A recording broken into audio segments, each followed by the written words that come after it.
कोई ऐसा नहीं है जो भारतीय जनता पार्टी की इस जालिम, इस जाबिर सरकार से परेशान ना हो। खास तौर पे जो जुल्म हमारे ऊपर, हमारे खानदान के लोगों पर हुआ, वो आप सबको पता है। मैं उसके बारे में कुछ नहीं बताऊंगा।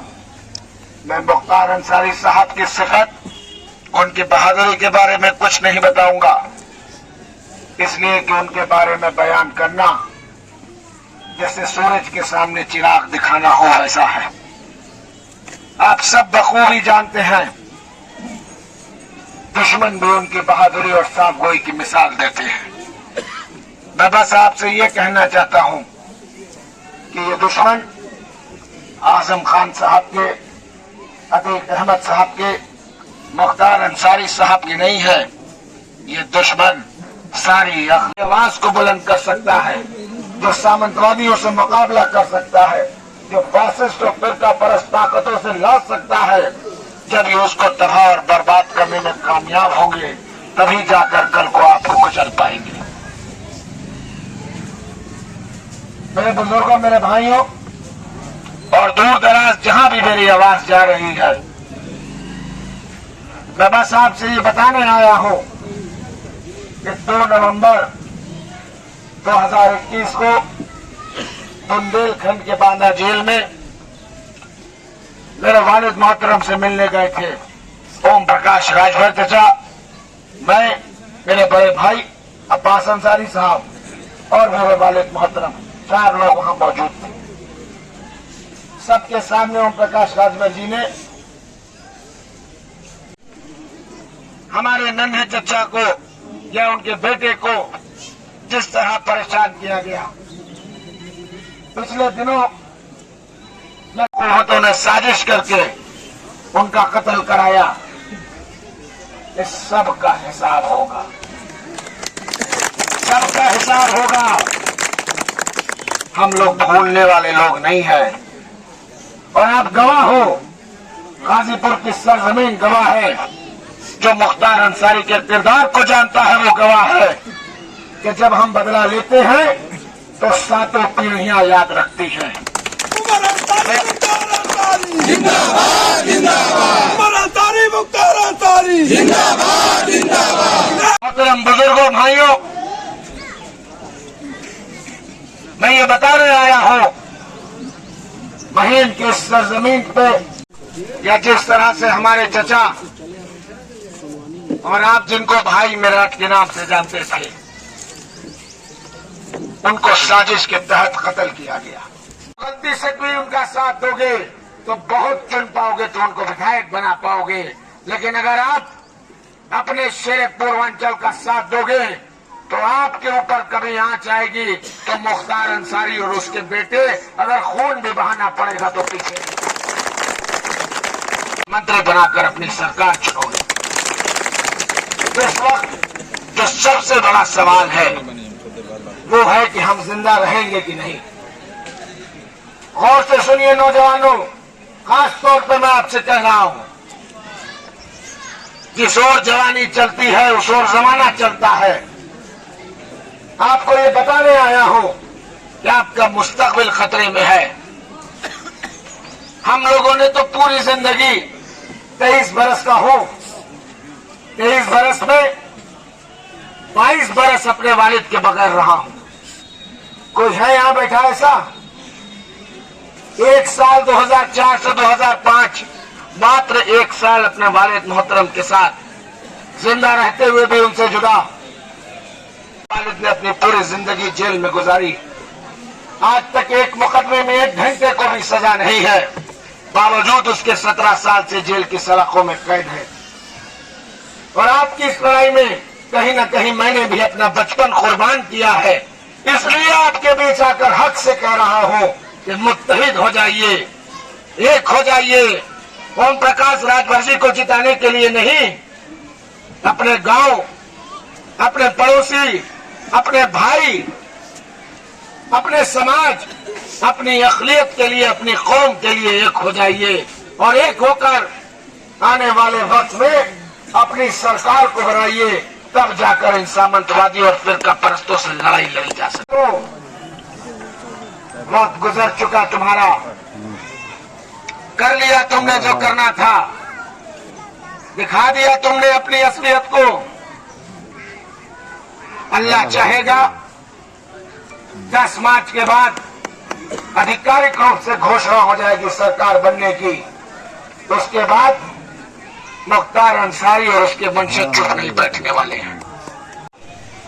और आपको बखूबी पता है कि मुख्तार अंसारी हिसाब लेने में कितने माहिर हैं। सूद समेत हिसाब लिया जाएगा, सूद समेत आपकी इज्जत का बदला लिया जाएगा। और मैं आपको ये भी वादा करके जा रहा हूं कि अगर आप 7 मार्च को छड़ी के सामने बटन दबा दोगे, प्रदेश में आपकी सरकार बनते ही कानूनी रास्ते से आपके शेर पूर्वांचल को छुड़ाकर आपके बीच में लाने का सारी तैयारी है।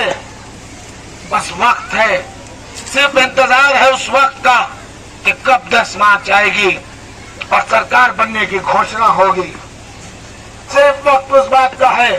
अपने गुस्से को पीजिए, सब्र करिए, और ये सब्र, ये गुस्सा, ये इंतकाम, ये जो बगावत आपके अंदर है, इसको 7 मार्च को जब मशीन के सामने खड़े होइएगा ना, तब याद करिएगा। और याद करके कस के अपनी उंगली छड़ी के सामने दबा दीजिएगा। आगे की लड़ाई मुख्तार अंसारी और उसके बेटे लड़ लेंगे। कहना चाहता हूं,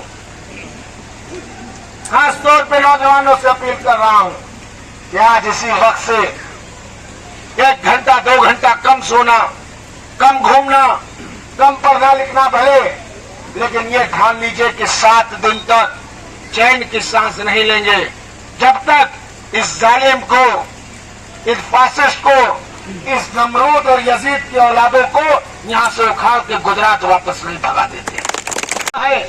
बल्कि मुत्तहिद होना है, एक होना है और एक होकर के सरकार बनानी है।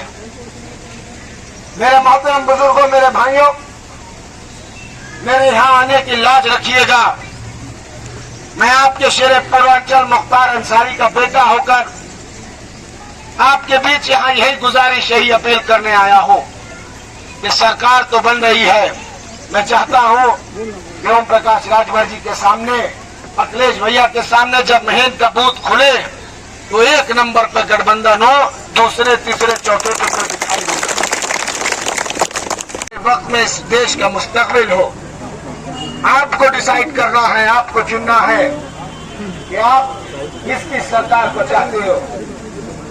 यहाँ आपको बरकराने की हर तरह की कोशिश की जाएगी, पैसे रुपए, डराना धमकाना, लेकिन आप अगर तय कर लोगे कि हमें एकजुट होकर के किसी को नहीं टिकने देना है, तो कोई दुनिया की ताकत इनके वोटों के एजेंट भी नहीं बनने दोगे, मुझे पता है।